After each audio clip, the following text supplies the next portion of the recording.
Okay, we are back for part 6 of the Neighbours Are Weird, and we left off with whatever happened to Marina. That was madness. If you are new and you haven't seen the rest of this series, it will be linked below. I will just create a whole playlist where you can watch these one after the other. Honestly, guys, there's another part after this one, but I don't know if we're at the end or if that's it. I will link the guy who created these in the description so that you can pop over. These are all from Reddit.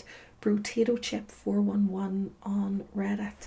If you just look up the Neighbours Next Door Are Weird as well, you should find it. He does share them in a few of the different subreddits, but I am hooked on this story, and I'm so excited that we have this one and one after it at least to go. Anyway, let's get stuck in because I cannot wait anymore.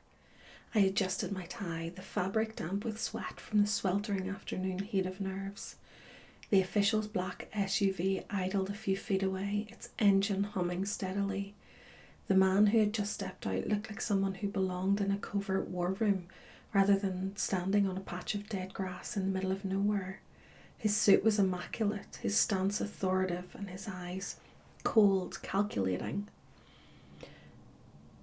"Fits, isn't it?" he said, extending a gloved hand. "Yes, sir," I replied, shaking it firmly, though my palms felt clammy against the leather. He surveyed the plot of land before us, a bleak expanse interrupted only by the presence of a single house. The house, although just an entanglement of bricks and wood, sat as if it had had a life of its own. It gave off the image of a child's dollhouse, pristine and plastic. While it was all of these things, it was also haunting. In a way I could never describe with words. It loomed and breathed with its parapets reaching towards the sky, as if repenting for its artificial perfectness. My gaze was interrupted. "This land will soon host a thriving suburban community," the official began, his voice even but tinged with something that made my stomach churn. "Perfect homes, picket fences, happy families, and your job is here." I frowned, glancing at the house. Here? Why this place of all spots? "Because that house is a cage," he replied, "and cages need guards." Well, aren't we getting stuck right in here? I'm assuming this is a prequel? Interesting. The words settled like spoiled milk in my gut. He paused, turning to me with an expression that was both grim and exciting. "Let me give you some context.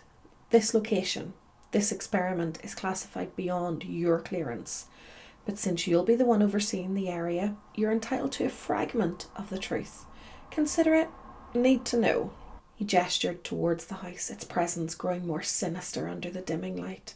"Several years ago, our team, working in tandem with CERN, constructed a machine designed to break barriers, to tear open a portal, a gateway to a world beyond ours. We wanted to achieve what no one else had: controlled access to alternate realities." I felt my throat tighten, but I forced myself to speak. "You succeeded?" His lips thinned into something resembling a smile, but it wasn't reassuring. "Not exactly. What we opened wasn't a portal to a new world. It was a door to somewhere far older, somewhere darker. Hell, if you'd like to call it that." The word hit like a slap. My instinct was to laugh it off, but the gravity in his tone and the sheer emptiness of his stare kept me silent. "Creatures emerged," he continued, pacing now, his polished shoes crunching over dead leaves. "At first they were grotesque things, inhuman, terrible to look at. We barely contained the initial breach, but two of them," he paused, his eyes narrowing, "they adapted." "Adapted?" I repeated, my voice cracking slightly. "They learned, they understood us, they shed their monstrous forms like snake skins and walked into a nearby town looking almost human. Almost." A chill ran down my spine. "But something was off?" He nodded. "Yes. They couldn't mimic what makes us human. They lack what we might call a soul. Their movements were slightly too precise, their expressions hollow. It was enough to unsettle anyone who interacted with them for far too long. It took considerable effort, but we eventually tracked them down and brought them back here. They didn't fight us. In fact, they made a deal. A deal? They wanted what we have. Normalcy. A life.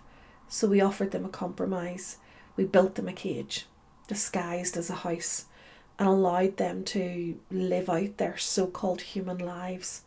They've stayed compliant because they crave the illusion of being like us. I stared at the house, its windows now dark like vacant eyes. And the deal? The only condition they placed on us was the opportunity to have a child. A human child, to complete their mimicry of a perfect family. Of course, we didn't agree to that. So instead, we're carefully selecting the people that will live directly to the right of the house. Divorced dads that have kids who visit. This way, they can interact with the children for a short time before their visit with their dad ends and they leave. Until next time. This keeps the children safe, all the while making them happy. I swallowed hard and they agreed to this. He sighed heavy but answered intently. They agreed, but we don't know how long they will be satisfied with that arrangement.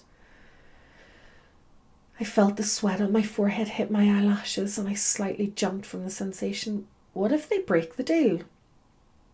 That's why you're here, Fitz, the official said, his voice dropping to a whisper. The surrounding suburban development isn't just a housing project. It's a containment zone, a testing ground.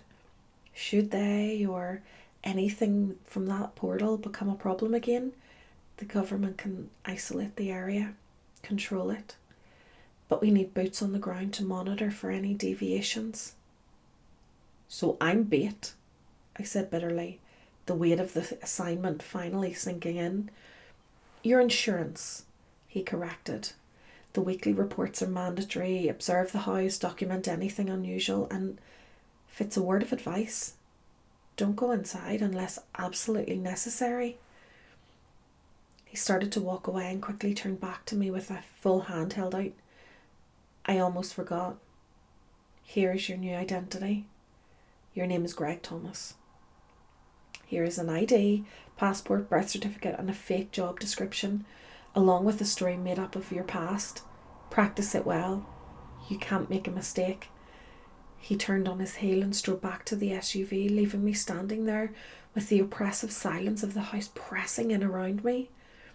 The vehicle's tires kicked up dust as it sped away, leaving me alone with my new reality. I looked at the house again. For a moment I thought I saw movement behind one of the upstairs windows, a faint silhouette that vanished as quickly as it appeared. I didn't believe in hell. Well, not really.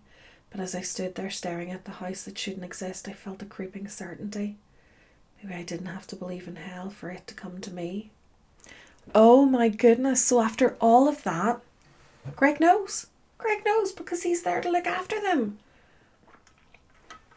Of course, that's why he ended up putting Marina in the institute, because he couldn't let her find out the truth, and she was obviously getting too close to the truth. So he locked her away. But what's happened to her? We need to find that out in number 7. But do we get more about Greg and what happened with him in the next one? This has got so much potential. I'm so excited for where we're going from here. Honestly, if you have not followed this guy, get yourselves over to Reddit, follow him, tell him how good he is. And if you're not a subscriber of mine, don't forget to click that button and click the wee bell notification so that you never miss another episode of The Neighbours Are Weird or some of the other creepy stories that I put out. I will see you all in the next episode because I am too excited to get over there and read more. See you next time.